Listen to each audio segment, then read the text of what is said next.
So, what did you learn about selling this idea?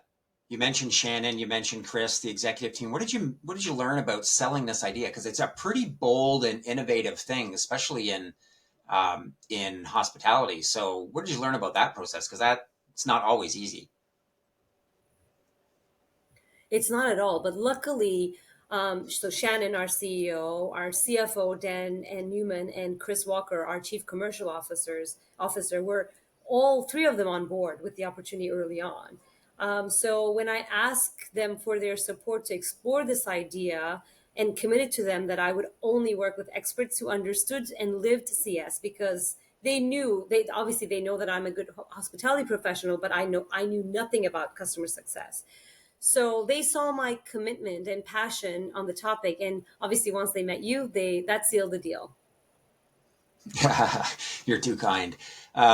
So one of the things, and you're right, that team was uh, while we're talking about that early part of the journey, that team is incredibly impressive in the amount of trust that they had in you, which is really a testament to their sort of relationship that you built with them over the years.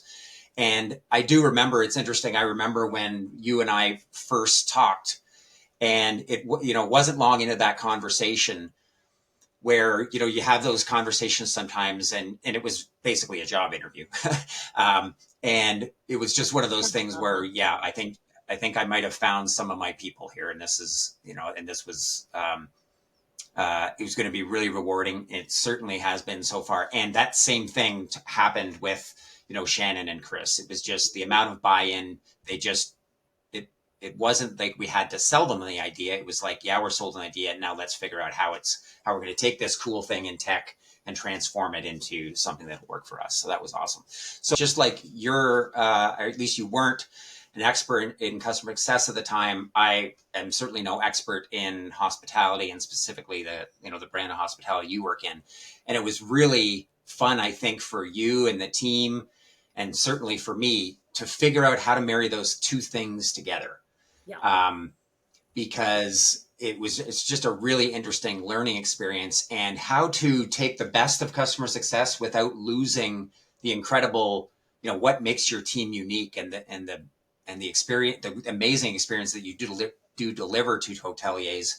How do we not break that, but take the best parts of tech and apply it to a very non-tech space? So it was interesting because you and I talked many times as we go through that. We sort of go through that dance, and we're dating, and we're learning a lot yeah, about each other's businesses, how much there was in common, yes, which made, I absolutely. think, putting that together, that roadmap that had the buy-in of your team, really, it wasn't like we were going to, blow up their world and completely change everything. They were Hmm. doing so many amazing things already. It just wasn't repeatable. It wasn't Yeah, consistent. It wasn't scalable.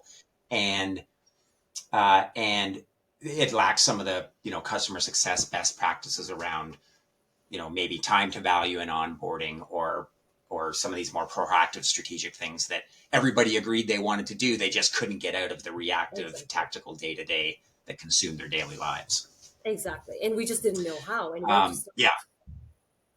That's a very good point. And I think the fact that our C level was enrolled and engaged from day one, that helped me greatly. And learning Mm, from their example as leaders, I wanted to make sure that the entire team knew that they were part of this transformation.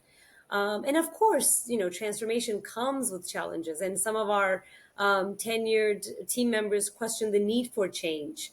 But very quickly, they realized that it was time to get on the bus. And I made it clear that the ride may be a little bumpy, but it will be fun.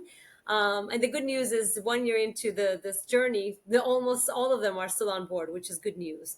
But absolutely, I think yeah. it's not easy, right? And I do think that you always have to keep that communication line open and be open to the fact that it's not going to be easy, and also be vulnerable that you don't have all the answers and you don't know what the end will look like, and if what it means for them.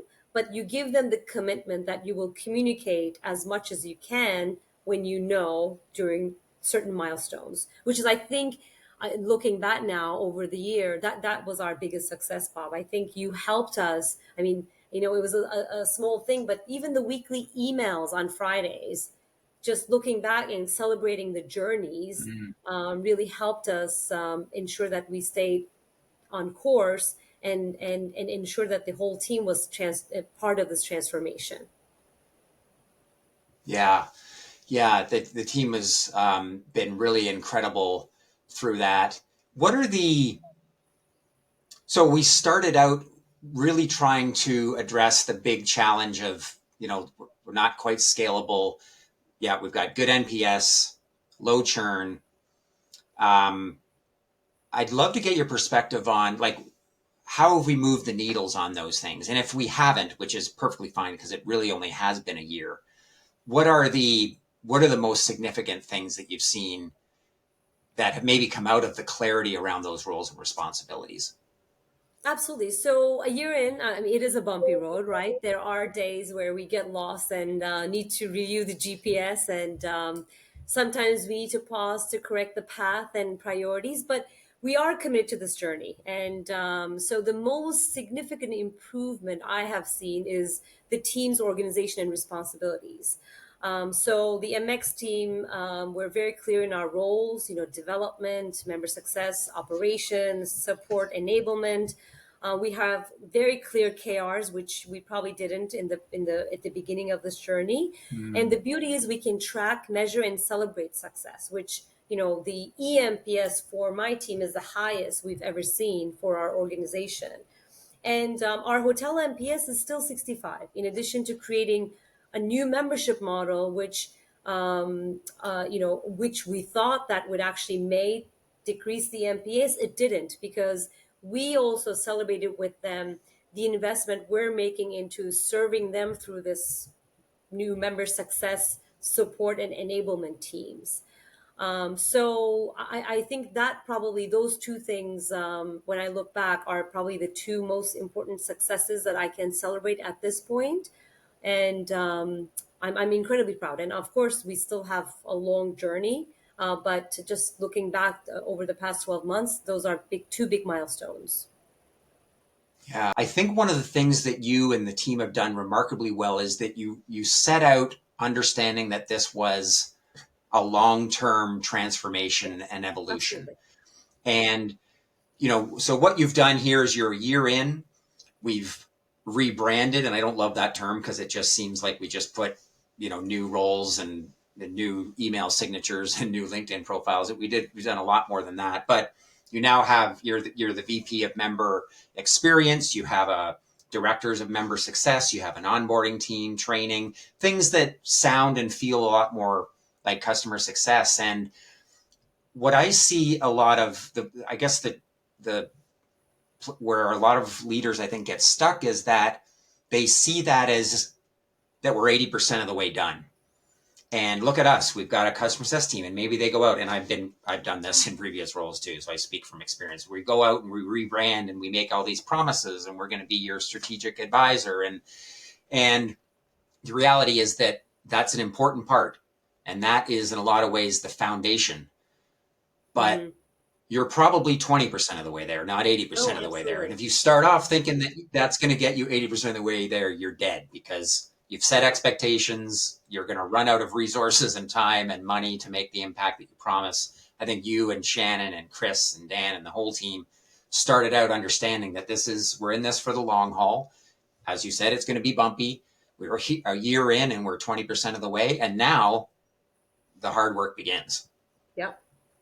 Absolutely. And I think, one point that's very clear, that member experience cannot be the only team that preach and practice customer success. It has to be an organization wide culture and practice. And I believe this is the key next step for us. And so I'm very clear that we're only 20% into our journey. And I think the rest of it really relies on the rest of the organization adapting to this culture. So yeah, so you mentioned like you're a year in. What do you think? What do years 2 and 3 look like? Obviously, you've got that foundation, and so you're going to improve on the foundation that we've built. But what are the big things you think that are going to move the needle over the next year or two? Yeah, I mean, I'd love to learn more about RPAs and AIs and how do we actually use those, the new technologies supporting us more. I have no idea what that looks like in our space, especially, but I think that's something that I'd like to tackle in member support, which then will help the entire member experience team, Mm. right? So that's something that I see that will make the biggest difference. And the second piece, as I mentioned earlier, is that I'd like to make sure that the customer success culture is disseminated through the entire organization. I mean, the big vision is I would love for our member hotels to even adopt this, but that's actually I would Mm. say shooting for the moon. And if I catch a star, that's great because think about it: 400 hotels on average, 200 people on team. So that's more than 800,000 people around the world acting with this principle of customer success, which I think is incredibly powerful and motivating. So, but I'll start slow. I'll start with our leading hotels of the world organization first, which I think will probably the journey will probably take us about 2 to 3 years as an organization. Yeah, I love that. Yeah, and the AI part is, that's a conversation for another time. It's huge. It's the line of work that you're in, we have to be so protective of those experiences, right? And we've Yeah, got a lot of different kind of hoteliers that we deliver a lot of value to, and so they're not all the same. There's different things that they value. Some of our hotels would absolutely love that kind of technology. Some of them yeah. will be laggards, and so figuring out how to get comfortable with it and refine it enough for it to take it out to a segment hotels and roll that out. I think that's super awesome. It's really interesting to watch how that's playing out across, even technology where people are much more comfortable with it. But in hospitality, I think it'll be really interesting. And I guess maybe the last question I have is, what advice do you have for someone that's in your situation or was in your situation similar to sort of a year ago and is trying to figure out, maybe they're in tech. If they're in tech, they've heard of customer success. Yeah. Maybe they're not in tech and they're looking at customer success saying, hey, yeah, maybe our business isn't that different than a subscription business, and we might have something to learn from this. What would you say to them? I think the main thing I've learned here is it's okay not to know. It's okay to say, hey, I don't know this, and raise your hand and say, can I work with you? Or find the experts, which I was very lucky because early on in this journey, I connected with you. But I think that was my biggest learning. It's okay to say, I want to Mm. do this, but I don't know how, or I don't even know where to begin. And I think it puts you at a very humble position and be open to learning, which I think is really exciting, very motivating. And I think the other piece is it's okay not to worry about making mistakes because it's not going to be perfect from day one. And I do think that the opportunity to be able to just explore and implement and learn from it and adjust. So remaining agile through this journey is probably the key learning as well. But to me, obviously, I was incredibly lucky to have met you. And again, just recapping, it's okay to not know. It's okay to say, hey, I'm not an expert in this field. I don't know where to start. So please help me and work with people, experts like you, to actually get it done. Yeah, and like I said, I mean, I've shared this, and I've already said it today.